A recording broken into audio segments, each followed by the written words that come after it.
आंखों में आंसू, चेहरे पर दर्द और इस हालात में भी अपने पति पर फक्र करती ये पत्नी। ताबूत में बंद पति को लिपट कर रोती इस पत्नी को देख पूरे देश की आंखें आज नम हो गई हैं। कश्मीर के पहलगाम में आतंकी हमला हुआ, गोलियों की बौछार हुई और 28 लोगों की जान चली गई।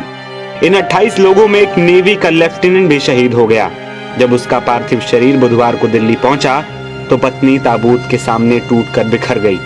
लेकिन जैसे ही आंखों में आंसू थे, वैसे ही होठों से निकला सिर्फ एक शब्द, जय हिंद। पूरा देश स्तब्ध है, आंखें नम हैं। एक जवान, एक पति, एक बेटा जो 16 अप्रैल के दिन पहले 7 फेरे लेकर नया जीवन शुरू कर रहा था, आज तिरंगे में लिपटा हुआ वापस लौटा है। इन तस्वीरों ने पूरे देश का कलेजा चीर कर रख दिया है। वो एक नेवी का बहादुर लेफ्टिनेंट था, देश की रक्षा का संकल्प लेकर हर तूफान से टकराने को तैयार था। नाम था विनय नरवाल, जो शादी के बाद पत्नी को लेकर कश्मीर के पहलगाम घूमने गया था। लेकिन किसे पता था कि दहशतगर्दों की गोलियों का शिकार वही होगा जिसने वर्दी पहनकर देश की रक्षा की कसम खाई थी। लेफ्टिनेंट विनय नरवाल हरियाणा के रहने वाले थे। उनकी पोस्टिंग कोच्चि में थी। शादी के बाद उन्होंने पत्नी के साथ पहली बार कश्मीर जाना चुना, लेकिन सिर्फ 3 दिनों में ही आतंकियों ने इस नवविवाहित जोड़े को हमेशा के लिए अलग कर दिया।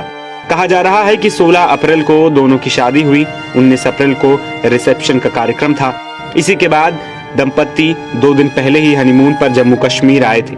गनीमत ये रही कि पत्नी हिमांशी आतंकियों के निशाने से बच गई। विनय का परिवार मूल रूप से करनाल के भूसवली गांव का रहने वाला है, जो वर्तमान में सेक्टर 7 में रह रहा है। विनय का 1 मई को जन्मदिन भी था। विनय के अलावा ऐसे तमाम परिवार थे जिन्होंने आतंकियों की इस कायराना हरकत में अपनों को खो दिया। 28 लोगों में यूपी के शिवम द्विवेदी, 2 विदेशी नागरिक, साथ ही बिहार के रहने वाले आईबी के एक अफसर भी शामिल थे। इस पूरे हमले ने पूरे देश को सहमा दिया है, साथ ही गुस्से से भी भर दिया है।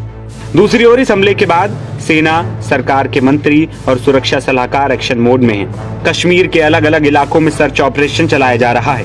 पीएम मोदी दिल्ली में हाई लेवल मीटिंग में शामिल हो रहे हैं। आगे का प्लान क्या होगा, इसको लेकर चर्चा हो रही है। तो सबसे ज्यादा एक्टिव इस हमले के बाद कोई है तो वो है देश के गृह मंत्री अमित शाह।